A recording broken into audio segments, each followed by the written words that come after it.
बच्चों, कल के वीडियो में मैं उग्रवाद के उदय के कारण आपको बता रही थी, तो उससे आगे के उदय के कारण मैं आपको बताने जा रही हूँ। कर्जन के पूर्व के शासकों के निंदनीय कार्य। तो लॉर्ड कर्जन से पूर्व जो भी शासक हुए थे उनके कार्य अच्छे नहीं थे, जिससे भारतीय जनता नाराज हो गई थी। लॉर्ड कर्जन के पूर्व लॉर्ड लैंसडाउन और लॉर्ड एलिगन का शासनकाल था। ये दोनों ही भारतीयों से घोर घृणा करते थे। इन्होंने भारतीय जनता की हालत सुधारने के कोई कार्य नहीं किए। इसके विपरीत भारतीय जनता में ब्रिटिश शासन के प्रति घृणा भाव पैदा करने वाले काम किए। दोनों के शासनकाल में अनेक दमनकारी कानून बनाए गए। लॉर्ड एल्गिन के समय भयंकर अकाल पड़ा, किंतु उस समय जनता के राहत कार्यों की ओर कोई ध्यान न देकर दिल्ली में एक शानदार दरबार आयोजित किया गया। उस पर लाखों रुपए खर्च कर दिया गया। भारत से स्वदेश लौटते समय एल्गिन ने गर्व से कहा था कि हिंदुस्तान तलवार की जोर पर जीता गया था, तलवार के जोर से उसकी रक्षा की जाएगी। उसके इस कथन ने अनेक लोगों को उग्रवाद की ओर धकेल दिया। 1897 ईस्वी में तिलक को राजद्रोह के अपराध में 18 मास का कठोर कारावास हुआ। चापेकर बंधुओं को प्राणदंड, नाटू बंधुओं को देश निर्वासन आदि घटनाओं ने भी उग्रवाद को पनपाया। तो कहा जाता है कि लॉर्ड के कर्जन से पूर्व लॉर्ड लैंसडाउन और लॉर्ड एल्गिन दोनों ही भारतीयों से घृणा करते थे और भारतीय जनता की हालत सुधारने की ओर इन्होंने कोई कार्य नहीं किए, जबकि और भारतीय जनता में ब्रिटिश शासन के प्रति घृणा का भाव पैदा किया। और दोनों के शासनकाल में अनेक दमनकारी कानून बनाए गए और लॉर्ड एल्गिन के समय अकाल पड़ा, किंतु दिल्ली दरबार में लाखों रुपए खर्च किए गए। जनता की राहत कार्यों की ओर कोई ध्यान नहीं दिया गया। लॉर्ड कर्जन की दमनकारी नीतियाँ। कर्जन ने जो 1898 से 1905 ईस्वी तक भारत का गवर्नर जनरल रहा, ने जन भावना और जनता की मांगों की कोई ध्यान नहीं दिया। उग्रवाद के उदय में उनके द्वारा अपनाई गई दमनकारी नीतियों का महत्वपूर्ण स्थान है। मतलब लॉर्ड कर्जन द्वारा जो 1898 से 1905 तक भारत में रहा और उसकी जो नीतियाँ थी, उसने जनता की मांगों की ओर कोई ध्यान नहीं दिया और उसकी दमनकारी नीतियों ने उग्रवाद को उदय में महत्वपूर्ण भूमिका निभाई। तो इसमें सबसे पहले उसकी नीति क्या थी? केंद्रीकरण की नीति। तो कर्जन ने आरंभ से ही पक्का इरादा कर लिया था कि वह प्रशासनिक ढांचे को अधिक कारगर ढंग से चलाने के योग्य बनाएगा। इसके लिए जरूरी था कि केंद्र सरकार के कार्यालयों में काम करने की प्रणाली पर पुनर्विचार। कर्जन ने देखा कि कार्यालयों के काम बहुत अधिक विलंब होता है, प्रत्येक विभाग में अनावश्यक ढंग का अलगाव था। अतः लॉर्ड कर्जन ने शिक्षा, कृषि, सिंचाई, पुरातत्व, खानों इत्यादि के विषय में निर्देशन नियंत्रण के लिए विशेषज्ञों की नियुक्तियां की थी। वस्तुतः वह केंद्रीकरण के सिद्धांत का पक्षपाती था, इसलिए उसने मद्रास और बम्बई के गवर्नर को विशेष स्थिति के खिलाफ आवाज़ उठाई। उसकी नीतियों से केंद्रीकरण में वृद्धि हुई। भारतीयों ने उसको नीति को पसंद नहीं किया। मतलब लॉर्ड कर्जन की जो केंद्रीकरण की नीति थी उसको भारतीयों ने पसंद नहीं किया। तो उसका इरादा क्या था कि प्रशासनिक ढांचे को अधिक कारगर ढंग से चलाएगा। इसके लिए उसने केंद्रीय सरकार के कार्यालयों में काम करने की प्रणाली पर पुनर्विचार किया। कार्यालयों में काम बहुत अधिक विलंब होता था, प्रत्येक विभाग में अनावश्यक ढंग का अलगाव था। तो लॉर्ड कर्जन ने क्या किया? शिक्षा, कृषि, सिंचाई, पुरातत्व, खानों इत्यादि के विषय में निर्देशन और नियंत्रण के विशेषज्ञों की नियुक्तियाँ की। वह केंद्रीकरण के सिद्धांत का पक्षपाती था, इसलिए उसने मद्रास और बम्बई के गवर्नर को विशेष स्थिति के खिलाफ आवाज़ उठाई। कलकत्ता निगम अधिनियम 1899। तो 1899 ईस्वी में पारित इस अधिनियम के अनुसार कलकत्ता निगम के आकार को घटा दिया गया। अभी तक इस नगर में 2/3 सदस्य थे, जिन्हें कर देने वाले शहर के निवासी चुनते थे। नए अधिनियम के अनुसार निगम के सदस्यों की संख्या 75 से घटाकर 50 कर दी गई। ये सदस्य करदाताओं के प्रतिनिधियों में से कम किए गए थे, अतः केवल सदस्य जनप्रतिनिधि हो सकते थे। शेष आधे सदस्यों को नियुक्त करने का अधिकार सरकार को दे दिया गया। यह व्यवस्था भी की गई कि निगम के चेयरमैन की नियुक्ति सरकार करे। इस अधिकारी को हर प्रकार की स्थिति में कई विशेषाधिकार प्रदान किए गए। सरकार ने इस अधिनियम द्वारा जनप्रतिनिधियों के अधिकारों को घटाते समय तर्क दिया कि निगम के सदस्य केवल बहस करते रहते थे, लेकिन वे वास्तविक काम में रुचि नहीं लेते थे। मतलब 1898 में पारित किया गया कलकत्ता निगम अधिनियम। तो इसमें कलकत्ता निगम के आकार को घटा दिया और इस निगम के 2/3 ऐसे सदस्य जो कर देने के लिए कर देने वाले शहर के निवासी चुनते थे। तो नए अधिनियम के अनुसार निगम के सदस्यों से 75 से घटाकर कितनी 50 कर दी गई और 25 सदस्य करदाताओं के प्रतिनिधियों में से कम कर दिए गए। अब केवल आदर्श सदस्य जनप्रतिनिधि हो सकते थे। शेष सदस्यों को सरकार का नियुक्त करने का अधिकार दे दिया। बंगाल में तथा देश के दूसरे भागों में सरकार को इस नीति का विरोध किया गया। सुरेंद्रनाथ बनर्जी ने इस अधिनियम की भर्त्सना की। जिस दिन यह अधिनियम पारित किया गया, बंगाल की भावी पीढ़ियों उस दिन से रूप में स्मरण रखेंगी। जब कलकत्ता में स्थानीय शासन का उन्मूलन कर दिया गया था। निगम के 28 भारतीय सदस्यों ने विरोध प्रकट करने के लिए अपने सदस्यता से इस्तीफा दे दिया। काफ़ी वर्षों बाद इस अधिनियम में संशोधन किया गया। दिल्ली दरबार 1903 1899 से 1900 में जो भयंकर काल पड़ा, उसकी चपेट में बम्बई, मध्य प्रदेश, पंजाब, राजस्थान, बड़ौदा, मध्य भारत की कई रियासतें आ गई थी। इस काल का असर आगामी कई वर्षों तक रहा। इसकी कोई परवाह न कर कर्जन ने बड़ी शान शौकत से दिल्ली दरबार आयोजन किया। 7वें एडवर्ड को भारत का सम्राट घोषित किया गया। भारतीय नेताओं के समाचार पत्रों ने मौजूदा हालत में दरबार का विरोध किया, लेकिन उनकी कोई सुनवाई नहीं हुई। कर्जन ने इस काम की आलोचना 1903 के कांग्रेस अधिवेशन में की गई।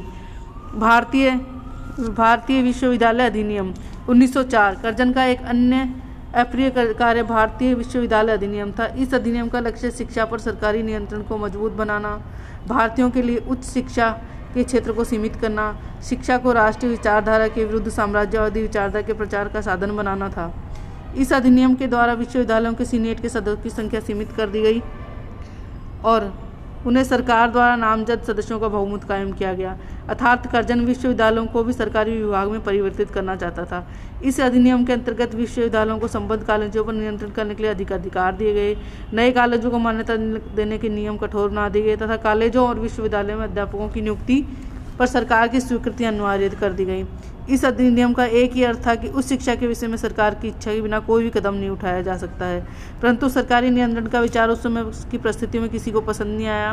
कर्जन को कटु आलोचना का शिकार होना पड़ा। इस अधिनियम के विरोध में विशाल जनसभाएं आरंभ की गई। देश के बुद्धिजीवियों में इस अधिनियम का जोरदार विरोध किया। तो 1904 का भारतीय विश्वविद्यालय अधिनियम था। तो ये कर्जन का एक अप्रिय कार्य था जो भारतीयों को बिल्कुल पसंद नहीं आया और इसका ये था कि लक्ष्य शिक्षा पर सरकारी नियंत्रण को मजबूत बनाना था और भारतीयों के लिए उच्च शिक्षा के क्षेत्र को सीमित करना था। शिक्षा के राष्ट्रीय विचारधारा विरुद्ध साम्राज्यवादी विचारधारा के प्रचार का साधन बनता था, मतलब जो क्रांति का साधन बनता था। तो इस अधिनियम के द्वारा क्या किया गया, विश्वविद्यालयों की सीनेट के सदस्यों की संख्या कम कर दी गई। उन्हें सरकार द्वारा नामजद सदस्यों का बहुमत कायम किया गया। कर्जन विश्वविद्यालयों को सरकारी विभाग में परिवर्तित करना चाहता था। इस अधिनियम के अंतर्गत विश्वविद्यालयों के संबद्ध कॉलेजों पर नियंत्रण करने के लिए अधिक अधिकार दिए गए। नए कॉलेजों को मान्यता देने के कठोर नियम बनाए गए। कॉलेज और विश्वविद्यालयों में अध्यापकों की नियुक्ति पर सरकार की स्वीकृति अनिवार्य कर दी गई और इस अधिनियम का एक ही अर्थ था कि उस शिक्षा के विषय में सरकार की इच्छा के बिना कोई भी कदम नहीं उठाया जा सकता। परंतु सरकारी नियंत्रण का विचार उस समय की परिस्थिति में किसी को पसंद नहीं आया। कर्जन को कटु आलोचना का शिकार होना पड़ा और इस अधिनियम के विरोध में विशाल जनसभाएं की गई। देश भर के बुद्धिजीवियों ने इस अधिनियम का जोरदार विरोध किया। सरकारी गोपनीय विषयों से संबंधित अधिनियम। इस अधिनियम द्वारा असैनिक विषयों का भेद लेना, समाचार पत्रों में सरकार के प्रति घृणा पैदा करने वाले समाचार छापना, वर्ग द्वेष को प्रोत्साहन देना आदि दंडनीय अपराध माने गए। मतलब क्या 1904 में एक और आया सरकारी गोपनीय विषयों से संबंधित अधिनियम। तो इस अधिनियम द्वारा असैनिक विषयों का भेद लेना, समाचार पत्रों से सरकार के प्रति घृणा पैदा करने वाले समाचार छापना, वर्ग द्वेष को प्रोत्साहन देना दंडनीय अपराध माने गए। इसमें जनता में व्यापक असंतोष फैला और इस अधिनियम का बुद्धिजीवियों ने जमकर विरोध किया। सैनिक खर्चे। तो अंग्रेजी साम्राज्य की सुरक्षा और वृद्धि के लिए चीन और दक्षिण अफ्रीका में भारतीय खर्चे से सेनाएं भेजी गई। 1904 में तिब्बत पर आक्रमण किया गया। इस अभियान का सारा खर्च भारत से वसूल किया गया, जबकि इन सभी सैनिक कार्यों में भारत का कोई लेना देना नहीं था। उग्रवादी नेताओं ने इस प्रकार के खर्चे के भारत के पर राजकोष के डालने की सरकारी नीति का जोरदार विरोध किया गया। इंग्लैंड की महारानी विक्टोरिया की स्मृति को भारत में हमेशा बनाए रखने के लिए लॉर्ड कर्जन ने 1 करोड़ रुपए खर्च किया, जो कि भारतीयों के लिए असंतोष का कारण बना। बंगाल विभाजन। तो लॉर्ड कर्जन के शासनकाल की एक महत्वपूर्ण घटना जिसने उग्रवाद को बढ़ाने में सर्वाधिक योगदान दिया, वह थी बंगाल प्रांत का विभाजन। यह ठीक है कि उस समय जनसंख्या लगभग 8 करोड़ थी। यह क्षेत्रफल लगभग 1,90,000 वर्ग मील था। दृष्टि से बंगाल बहुत बड़ा प्रांत था। उसमें बंगाल, बिहार, उड़ीसा, छोटा नागपुर सम्मिलित था। सर्वाधिक बड़ा प्रांत होने के कारण भारत का प्रशासन का भार इतना अधिक बढ़ गया था कि एक लेफ्टिनेंट गवर्नर जनरल प्रशासन चलाना कठिन हो गया था। अतः उसका विभाजन करना आवश्यक था। परंतु लॉर्ड कर्जन का उद्देश्य राजनीतिक था। वह बंगाल के विभाजन द्वारा एक ऐसे क्षेत्र की स्थापना करना चाहता था जिसमें मुसलमानों का बहुमत। बंगाल का विभाजन यदि भाषा के आधार पर किया जाता था, एक भाग बंगला भाषा बोलने वाले, दूसरे भाग में अन्य भाषाएं, तो भारतीयों को आपत्ति नहीं होती, राष्ट्रीयता की भावना में उग्रता न आ पाती। लेकिन बंगाल के विभाजन इस प्रकार किया गया है कि जिसमें एक भाग में मुसलमानों का बहुमत हो। पूर्वी बंगाल और असम को मिलाकर एक अलग प्रांत बना, जिसमें 3 करोड़ 10 लाख लोग रहते थे। इसमें 1 करोड़ 30 लाख 80 लाख के लगभग मुसलमान थे। स्वयं लॉर्ड कर्जन ने पूर्वी बंगाल में मुसलमानों की सभाओं में कहा था कि यह विभाजन केवल शासन की सुविधा के लिए नहीं किया गया, वरन उनके द्वारा एक मुस्लिम प्रांत बनाया जा रहा है, जिससे इस्लाम और उसके अनुयायियों की प्रधानता होगी। बचे हुए बंगाल में 1 करोड़ 70 लाख बंगला भाषी लोगों की तुलना में बिहारी उड़ीसा भाषियों तो बोलने वाली संख्या 4 करोड़ 10 लाख होगी। इस प्रकार बंगाली लोगों के नए बंगाल प्रांत में अल्पसंख्यक बना दिया गया। ब्रिटिश प्रशासक राष्ट्रीय आंदोलन से भयभीत थे। उन्होंने राष्ट्रीय एकता को कुठाराघात की चाल चली। उस समय सरकार के गृह सचिव हार्वर्ड होप रिस्ले गुप्त दस्तावेजों में लिखा था कि संयुक्त बंगाल एक शक्ति है, बंगाल का विभाजन हो जाने पर अलग अलग रास्तों में बढ़ जाएगा। हमारा एक उद्देश्य है कि विरोध में संगठित शक्ति की विभाजित करना, उसे कमजोर करना। साफ जाहिर है कि बंगाल कांग्रेस के आंदोलन की शक्तिहीन करने के इरादे से बंगाल का विभाजन किया था। बाल पाल लाल का नेतृत्व, लोकमान्य तिलक, विपिन चंद्र पाल, लाला लाजपत राय के नेतृत्व में उदारियों के विरोध में उग्र राष्ट्रवाद को पनपाया। बुनकर उद्योग की सुरेंद्र नाथ एक राष्ट्रीय नीति थी। सुरेंद्रनाथ बनर्जी, विपिन चंद्र पाल संपूर्ण बंगाल का दौरा किया, जनता में बंग विरोधी आंदोलन को सफल बनाने की अपील की। भारतीय राष्ट्रीय कांग्रेस, जिसमें उदारवादियों का वर्चस्व था, ने बंगाल विभाजन की कटी आलोचना की। नवयुवकों विद्यार्थियों ने इस आंदोलन में बड़े सक्रिय रूप से भाग लिया। वंदे मातरम के गाने से समस्त बंगाल गूंज उठा। डॉक्टर रघुवंश लाल बहादुर ने तत्कालीन जनभावना का बड़ा ही मार्मिक सुंदर चित्रण करते हुए लिखा, प्रातःकाल से शहरों के सड़कें वंदे मातरम से गूंज उठती थी। समूह के समूह नदी के किनारे एकत्रित हो रहे थे।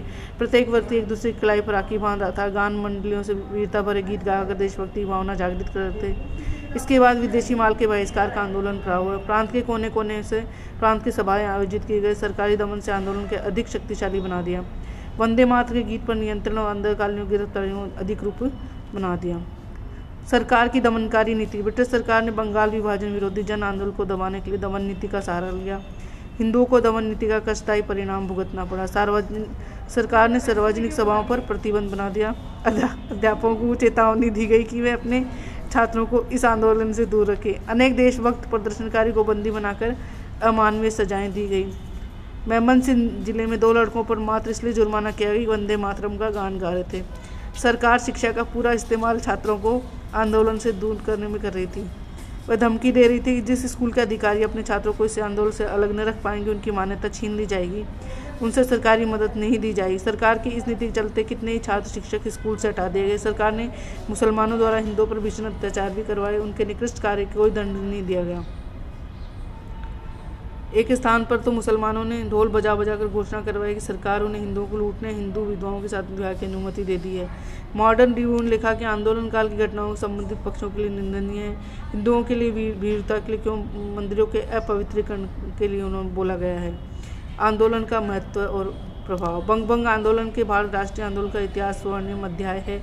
इस आंदोलन के फलस्वरूप भारतीय राजनीति में स्वदेशी का समावेश हुआ और इस प्रकार आंदोलन दिसंबर 1911 तक चलता रहा। इसके बाद इस संगठित विरोध शांत करने भारत को विवश होकर 1911 ईस्वी में बंगाल विभाजन को रद्द करना पड़ा। ब्रिटिश भारत की राजधानी कलकत्ता से दिल्ली कर दी गई। पहली बार ब्रिटिश सरकार को भारतीय जनमत के समक्ष झुकना पड़ा। इससे भारतीयों का नया आत्मविश्वास पैदा